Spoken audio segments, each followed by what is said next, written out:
سيدا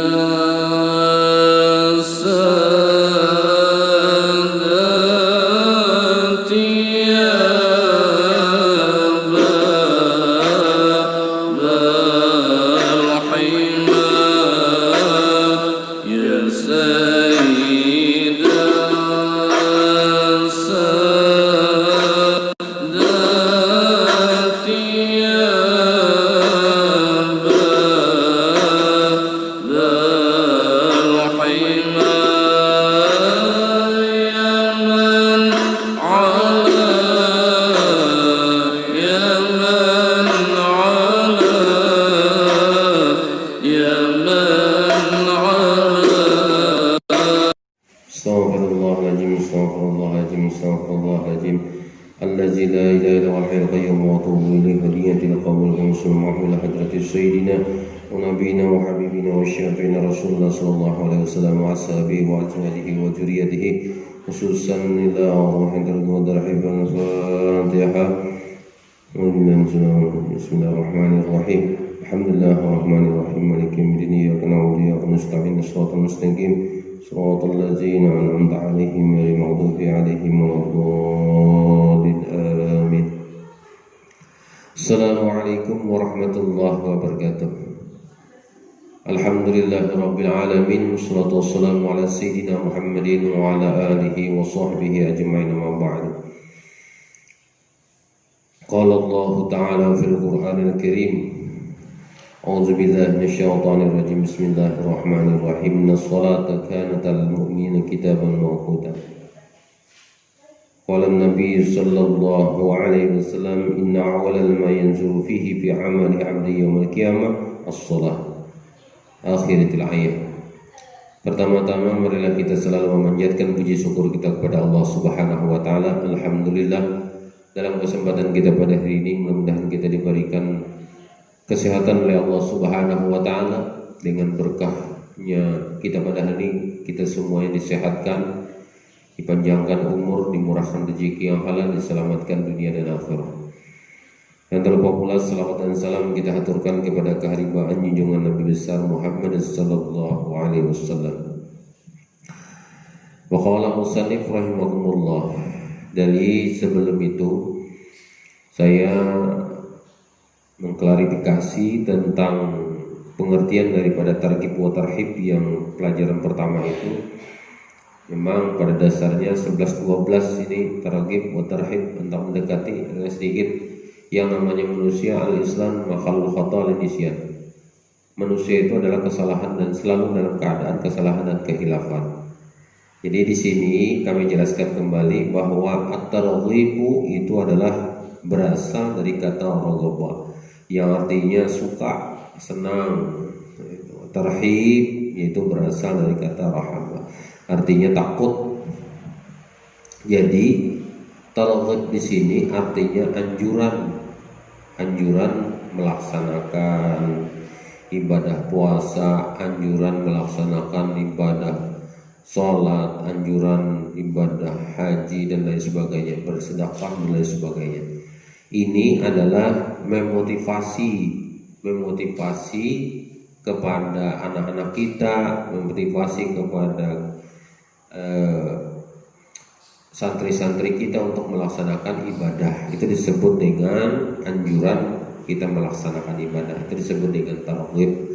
Sedangkan tarhib ini adalah ancaman atau resiko yang kita hadapi kalau kita meninggalkan ibadah itu kayak apa, resikonya apa. Jadi ancaman itu namanya. Jadi saya kira itu bisa dipahami oleh anak-anak sekalian. Kita teruskan di dalam pelajaran kita, yaitu tentang hadis Rasulullah yang mengatakan bagaimana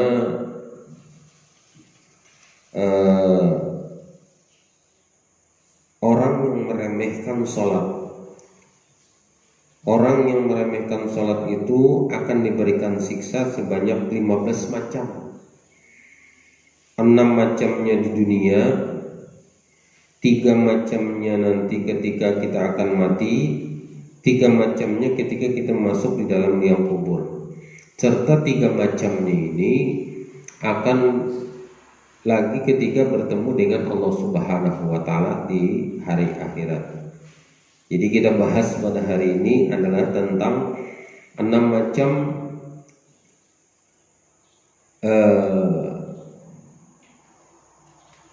yaitu 6 macam ketika kita nanti akan mendapatkan siksa yang diberikan oleh Allah Subhanahu wa taala di alam dunia. Jadi itu nanti kita seterusnya 3 macam nanti di dalam ketika kita mati, mungkin akan kita kalau nanti waktunya tidak memungkinkan akan kita selesaikan 6 macam yang kita dapatkan di dunia. Qala Nabi sallallahu alaihi wasallam, dan bersabda Rasulullah sallallahu alaihi wasallam, man hafaza 'ala sholati akramahu Allahu bihamsi khisalin. Kata Rasulullah sallallahu alaihi wasallam, man hafaza, barang siapa memelihara, 'ala sholati, atas sembahyang, akramallahu bihamsi hisab, maka Allah akan memuliakan akan Allah bihamsi hisalin, dengan 5 perkara.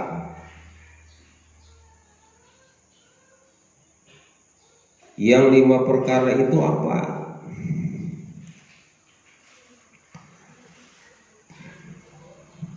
Kalau kita, kata Rasulullah, bisa memelihara, bisa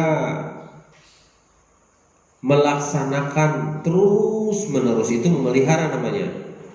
Kalau bahasa kita itu memelihara itu kita menanam jawau lalu kita pelihara, kita menanam lombok lalu kita pelihara. Cara memeliharanya bagaimana? Lalu cara memeliharanya, tanaman itu kita pelihara dengan kita buangi rumput-rumput yang di sampingnya, kita pupuk, kita siram. Nah, itu namanya dipelihara. Hasil daripada memelihara binatang, memelihara tanaman, tumbuh-tumbuhan, hasilnya akan lebih memuaskan dibandingkan yang tidak terpelihara. Nah, jadi seperti itu. Jadi kalau kita memelihara ibadah sholat ini, akrahullahu bihamsin khisalin, kita akan dimuliakan oleh Allah Subhanahu wa taala 5 perkara. Apa yang 5 perkara tadi itu? Yarfa'u anhu diqan, mengangkat anhu daripada Allah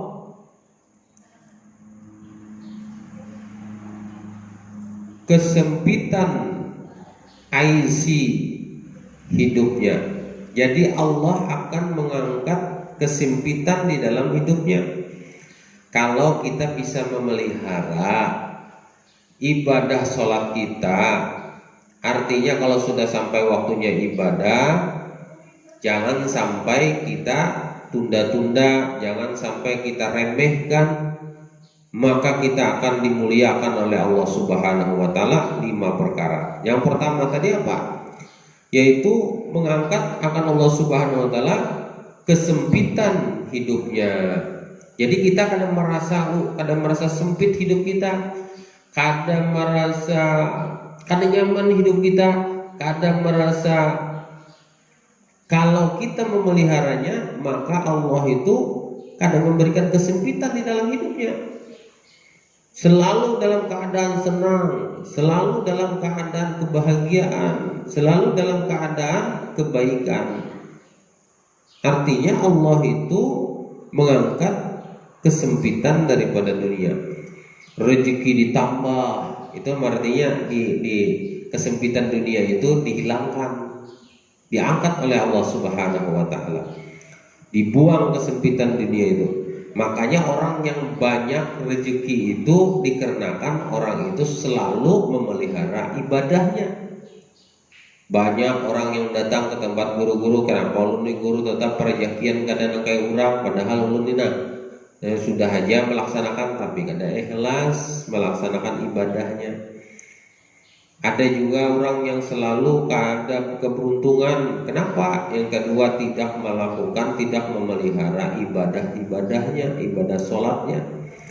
Maka akan Allah diberikan oleh Allah kebaikan di dunia, diangkat oleh Allah kesempitan di dalam dunia. Nah, jadi yang pertama itu. Yang kedua adalah wa'azabul khubri wa yuqtihullahu kitabahu biyaminihi wa yumrahu alayya. Yang kedua adalah wa'azabul khubri, dihindarkan oleh Allah Subhanahu wa taala azab kubur. Amalan supaya kita terhindar daripada azab kubur, peliharalah sholat.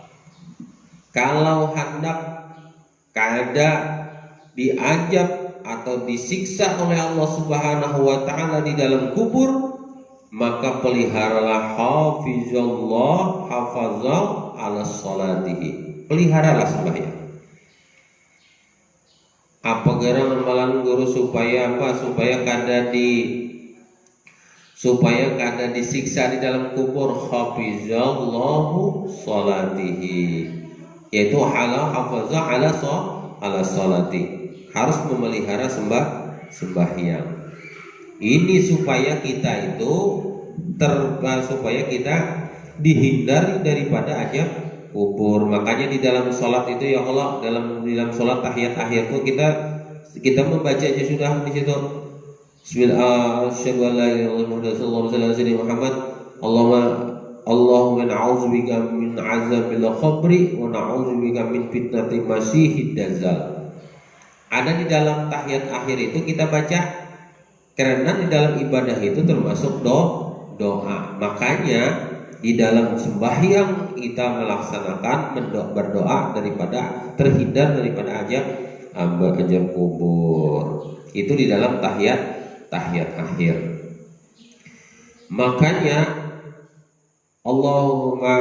Makanya ada di sini asyhadu an la ilaha illallah asyhadu Muhammadar Rasulullah, Allahumma shalli ala sayyidina Muhammad wa kama shallaita ala sayyidina Ibrahim wa ala Ibrahim fil alamin innaka Hamidum Majid.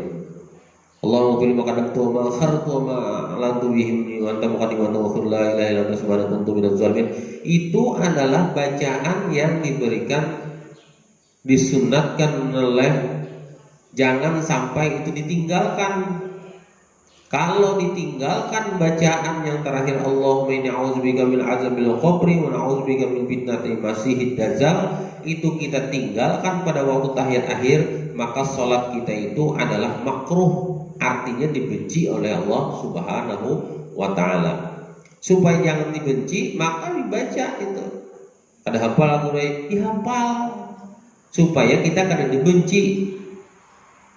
Nah itu jangan sampai hidup aji majid. Nah, misalnya sampai situ aja, Assalamualaikum warahmatullah, Assalamualaikum warahmatullah, jangan, harus disampaikan sampai terakhir, sampai minta terhindar daripada azab kubur dan terhindar daripada bertemunya dengan Masiihid Dajjal.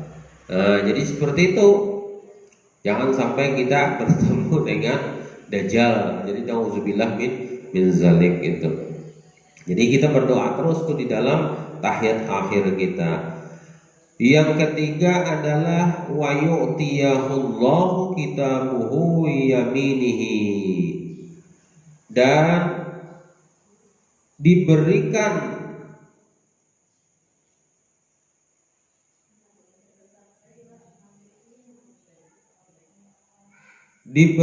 oleh Allah Subhanahu wa ta'ala catatan kitab yang itu dari sebelah kanan kita, dari biyaminihi dengan tangan, bil yamini dengan tangan sebelah kanan. Jadi kalau kita kena di akhirat, kalau kita hafaza ala sholatihi, kita memelihara sembahyang kita, maka kita diberikan oleh Allah catatannya itu catatan dari sebelah kanan kita. Kalau catatan itu diberikan oleh Allah dari sebelah kanan kita, berarti kita ini selamat. Tapi kalau Allah memberikan catatan itu dari sebelah kiri, maka kita akan celaka. Kenapa jadi celaka? Karena kita kadang memelihara sembahyang. Nah, jadi itu. Jadi ada yang dikasih oleh Allah itu dari sebelah kanan, ada yang dikasih catatan hidup kita itu dari sebelah kiri. Kalau ini catatan kita ini dikasih Allah dari sebelah kanan, supaya kita selamat daripada azab di dalam api neraka. Makanya di situ disebutkan supaya kita terhindar daripada kesusahan di dunia maupun kesusahan di akhirat.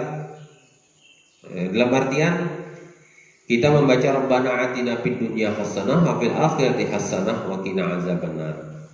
Nah, jadi kita terhindar itu kebanyakannya itu doa dibaca itu pada waktu tahiyat, kita membaca sujud terakhir kita baca.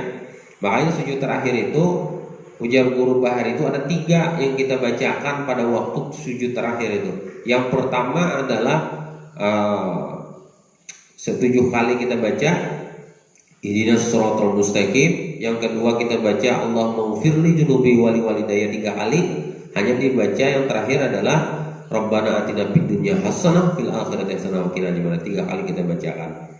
Nah, jadi kita supaya terhindar daripada azab yang di dunia maupun azab di akhir, terhindar daripada Rabbana atina fid dunya hasanah, kita terhindar dari kita diberikan kebaikan di dunia. Wa fil akhirati hasanatan wa qina adzabannar. Jadi kita terhindar daripada azab yang pada akhir kehidupan kita nanti. Nah, jadi itulah doa atau permintaan kita pada waktu di dalam sujud terakhir kita bacakan itu. Sedangkan yang ketiga, yang keempat tadi, yang pertama adalah yarfa'u anhu diqa aisi. Yang kedua adalah wa'ja bil khabri. Yang ketiga adalah wa yu'tiyahu Allahu kitabahu wa yamini. Diberikan oleh Allah catatan amal kita dari sebelah kanan. Dan yang keempat adalah wa yamurru ala sirati kal barqi. Nah, seperti itu. Makanya ihdinas siratal mustaqim kita baca pada waktu sujud terakhir 7 kali hari itu. Supaya apa? Supaya kita wa yamurru ala sirati kal barqi. Kalau kita memelihara sembahyang kita, maka kita berjalan di atas siratal mustaqim itu kal barqi, seperti borak, bukan seperti borak, seperti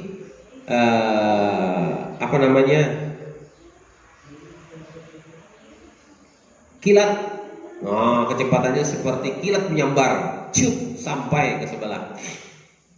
Artinya kalau kita berjalan di dalam siratal mustaqim, orang yang selalu memelihara ibadah sholatnya, maka pada waktu berjalan di siratal mustaqim itu seperti kilat. Dan yang kelima, wa yadkhulul jannati bighairi hisab, dan masuk di dalam surga itu bighairi hisab, yaitu tanpa ada hisab, tanpa ada hitungan, tanpa ada timbangan, tanpa ada melalui siratal mustaqim. Bayangkan orang yang memelihara sembahyang. Kalau kita bisa memelihara sembahyang, maka kita itu bighairi hisab, masuk surga itu bighairi hisab. Ujar guru Bahari itu imbah kita bangun guring langsung di surga. Nah, itu bighairi hisab katanya. Kadang melalui lewat siratal mustaqim, kadang melalui timbangan, kadang melalui dihisab dihitung-hitung berapa amal perbuatan kita, kadang ada lagi gitu. Kita langsung masuk di dalam surga, langsung bertemuan berhadapan langsung dengan bidadari. Nah, jadi itu. Nah, jadi itulah anak-anak sekalian, ada 5. Kalau kita memelihara sembahyang kita, ada 5 kemuliaan yang diberikan oleh Allah Subhanahu wa taala.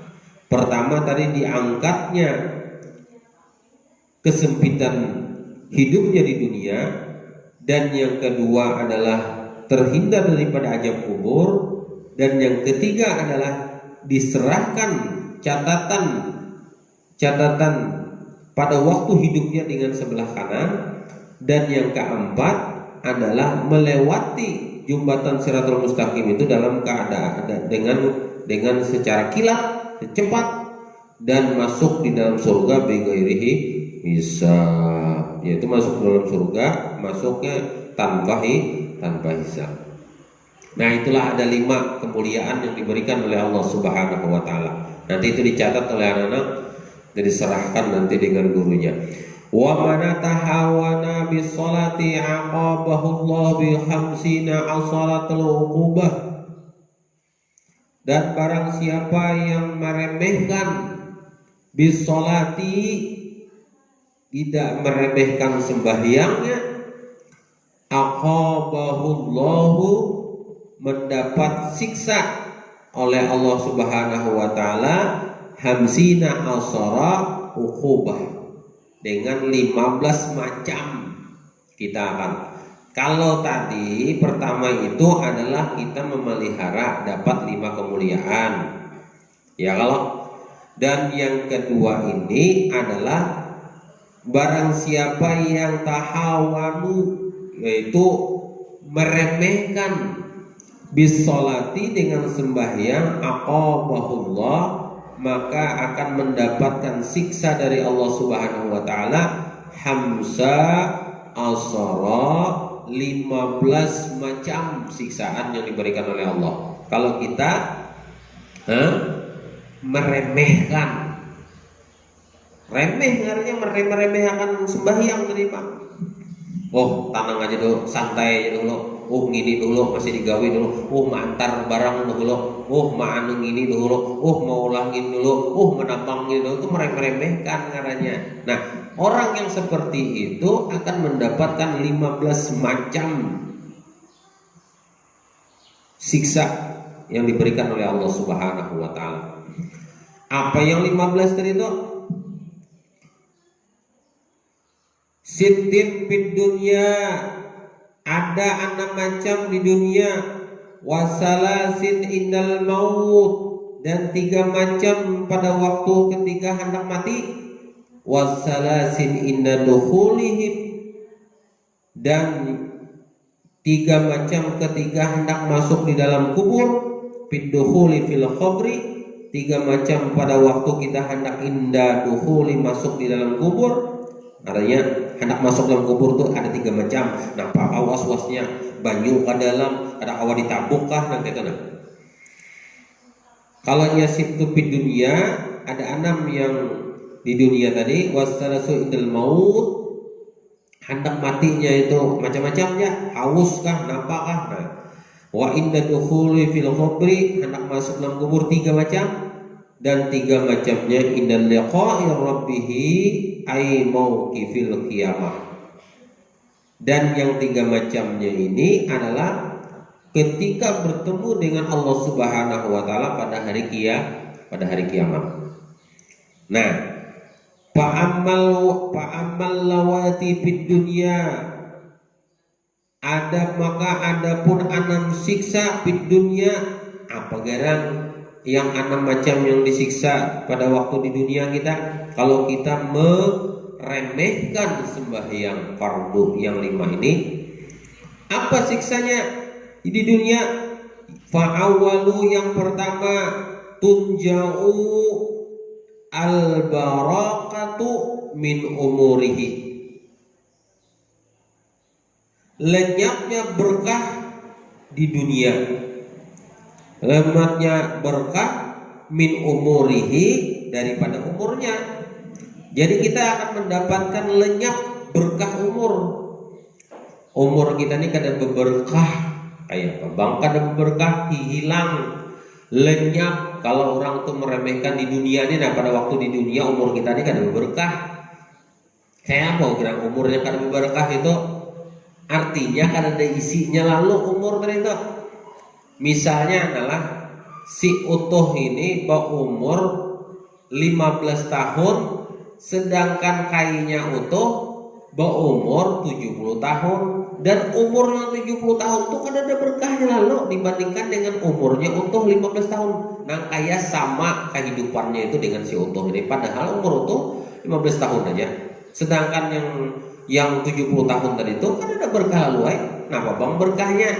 Kan ada berkah hidup tuh nah kadang karuan tampuh, kadang berkah tadi itu bang. Kadang-kadang berjalan kayak orang kayak babaju kada, berselawar pendek dan lain sebagainya, ada berkah umur. Karena ada berkah orang anak mendatangi kada ketujuh orang mendatangi umur kada berkah. Orang meti sidin aja kada yang istilah kasih sayang tuh kada ada, rasa kasihan tuh kada ada, karena berkah di dalam hidupnya. Dilihat orang akan aja biasa-biasa aja orang melihat sidin tadi itu biasa-biasa aja berkah umurnya kada ada, sampainya 100 tahun kan kada ada berkah umurnya. Kalau utuh tadi itu biar 15 tahun selalu dia orang, dipanggil orang, dimintakan orang doa dan lain sebagainya, didatangi orang, ada berkah dalam hidupnya. Nah walaupun 15 tahun, tapi dibandingkan sidin tadi yang sampai 70 tahun kan ada berkahnya lalu dibandingkan dengan orang yang selalu kadang meremehkan ibadah tadi, ibadah sholat. Nah jadi umur kita itu kadang berkah. Hendaklah kita kadang berkah umur, kan ada yang hakonnya.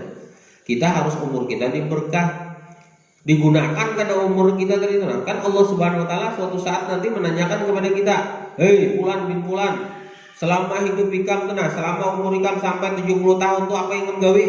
Ada gawian apa? Ada berkah tadi itu bang. Ada mendapat rezeki yang berkah tuh ada, umur yang berkah ada, kesehatan yang berkah tuh ada lalu.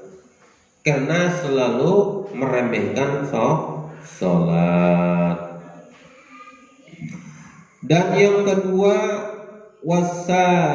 wasaniyatu tamha sima solihin min wajhihi. Dan yang kedua adalah dicabut tanda-tanda orang soleh min wajhihi daripada mukanya. Di wajahnya ini dicabut Allah. Tanda-tanda orang soleh itu kan ada. Kayak apa bang tanda orang soleh? Kadang ada bercahaya lalu muhanya. Muha kita ini kan ada cahayanya lalu. Karena ada cahaya untuk menjadi orang soleh.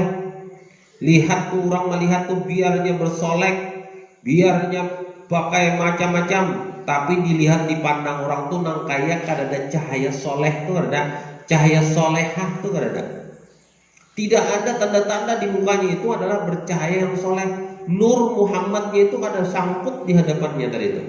Karena kada meremehkan ibadah sholat. Itulah kenapa. Karena Rasulullah yang membawa sembahyang ini pada waktu Isra dan Mi'raj. Nah kayak apa anak bercahaya mukanya. Sedangkan kalau orang membaca selawat maka mukanya akan bercahaya.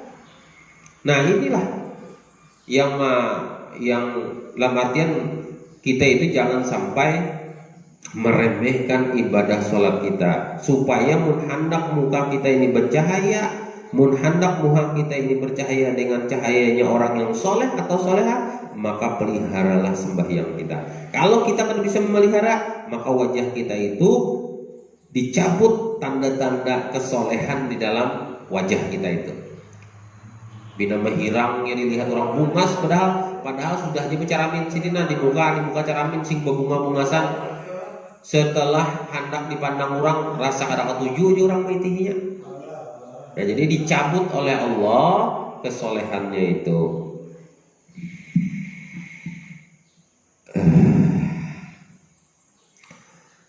Dan yang seterusnya ya wasalisatu, dan yang ketiga kullu amalin ya'maluhu la yu'ajiruhu Allahu alaihi. Dan yang ketiga tiap-tiap amal dikerjakan tidak diberi pahala oleh Allah Subhanahu wa taala. Kalau kita selalu meremehkan sembahyang fardu 5 waktu itu. Nah ini yang agak sedikit yang liwar nih. Dikerjakan pada waktu kita beramal apapun, bersedekah kita nih lah kada sembahyang. Ini kan kita kada sembahyang hari ini dan kita kada sembahyang subuh tadi kalau. Bersedekah kita siang ini nah kita bersedekah, sedekahnya itu akan diterima oleh Allah. Kenapa? Karenanya harus sembahyang subuh. Ulun malam bersedekah juga guru aja dengan pondok pesantren pian. Tapi kada sembahyang subuh tadi, pahalanya akan ditolak oleh Allah Subhanahu wa taala karenanya meninggalkan sembahyang subuh. Apalagi kena zuhur, asar, maghrib, isya, kali limanya ditinggalkannya maghribnya. Maka kita berbuat amal perbuatan pada waktu siangnya, maka amal kita itu tidak diterima oleh Allah. Nah, kalau diterima lalu kayak apa percuma hidup kita ya Allah. Makanya sembahyang ini jangan ditinggalkan, bontong batu wahai. Pokoknya mun hendak sugih amalannya sembahyang, mun hendak banyak berjaki amalannya sembahyang. Itu aja. Mun hendak pintar sembahyang dipelihara. Mun hendak lakas hafal Al-Quran sembahyang dipelihara. Mun hendak lakas hafal hadis sembahyang dipelihara. Ini yang ketiga ini percuma kita melakukan amal ibadah yang lain pun kita harus sembahyang yang aja ulun kena isok guru aja. Lalu kita bersedekah lalu diterima oleh Allah Subhanahu wa taala. Dan yang keempat warabi'atu, dan yang keempat la yurfa'u lahu du'a ila sama. Tidak diangkat oleh Allah Subhanahu wa taala doanya ke langit. Kayak apa nak kabul? Tuhuk ulun gurenya berdoa, sudah tuhuk benar ulun berdoa, tapi tetap saja akan dikabulkan oleh Allah Subhanahu wa taala. Kenapa? Karena melalaikan ibadah. Ulun dina kadang kabul, terus ulun kadang-kadang apa-apa aja kadang bisa kabul doa. Karena bisa diangkat oleh Allah Subhanahu wa taala doa kita itu karena kita melalaikan ibadah sholat. Yang kelima laisa lahu khutun wa hamsatu laisa lahu hazzun bid du'a'i sholihin. Auzubillah yang kelima adalah tidak lahu baginya orang yang melalaikan, itulah kita ulang mengartikan itu. Laisa lahu tidak lahu baginya kembalinya kepada orang yang melalaikan sembahyang khazun mendapatkan fit du'ai pada waktu kita berdoa as-sholihi doanya orang soleh. Ada kalau nyarlah Habib Umar misalnya si Didika dikabulkan atau guru-guru kita bahari yang dikabulkan berdoa di situ Allahumma ighfirlil mu'minina wal mu'minat wal muslimina wal muslimat. Kita yang kada sembahyang itu kada dapat doanya dari orang soleh. Orang soleh berdoa karena kita meninggalkan ibadah sembahyangnya, maka kita kada masuk di dalam situ, kada termasuk kita. Ini sudah pandangan Rasulullah. Makanya di sini laisa lahu khazzun fi du'a'is soleh. Kita akan mendapatkan doa orang soleh. Orang soleh adalah tamu kita pinggir jalan. Guru doakan anak ulun lah. Amin ya guru doa. Dapat kita di situ. Kenapa? Kita harus sembahyang. Titik. Nah gitu aja ya Allah. Guru bapak dah bahari itu ayo hananga yang penting sembahyang nikah kayak apa kan penting sembahyang digawi sambil menuntut ilmu membujuri kayak apa sembahyang kita bagus kayak itu orang wasadisatu dan yang wasadisahu dan yang keenam yang kejahawin takhruju ruhu bi ghairil iman na'udzubillah min zalik. Keluarnya ruh kita itu dengan keadaan tidak beriman. Na'udzubillah min zalik. Keluar ruh kita tuh mati dalam keadaan su'ul khotimah, bukan husnul khotimah. Na'udzubillah min zalik. Jadi kita hindarilah anak-anakku sekalian, santriwan dan santriwati Pondok Pesantren Sembilan Rasa dan teman-teman yang ada di Mintin, semuanya yang ada di Pulang Pisau, di Kuala Kapuas, seluruh murid-murid tulun berataan jangan sampai meninggalkan ibadah sholat. Amun hendak hidup kita tuh berkah, kan jangan sampai ditinggalkan sholat. Itu saja yang dapat ulun sampaikan. Mohon maaf atas segalanya. wa minkum. Assalamualaikum warahmatullahi wabarakatuh. Al-Fatihah. Bismillahirrahmanirrahim. Alhamdulillahirabbil alamin arrahmanir rahim maliki yaumiddin. Iyyaka na'budu wa iyyaka nasta'in. Shiratal mustaqim. Shiratal ladzina an'amta 'alaihim ghairil maghdubi 'alaihim waladdallin. Bismillahirrahmanirrahim. Alhamdulillahirabbil alamin. Wassalatu wassalamu ala sayyidina Muhammad wa ala alihi washabbihi amin. Allahumma zahir sanatan kalmukum wa zibina qulubana min nifaqi a'malna riya wa sallallahu alaihi fa innaka ta'lamu kha'inatu ma tukhfi sudur. Allahumma inna bil 'ilmi wa zidni min al-hilmi wa karim taqwa wa zidni bil 'afiyah. Sallallahu alaihi wasallam Muhammad wa ala alihi washabbihi wasallam. Akhirin wasallam. Alhamdulillahirabbil alamin. Ampun maaf, minta ridha dunia dan akhirat.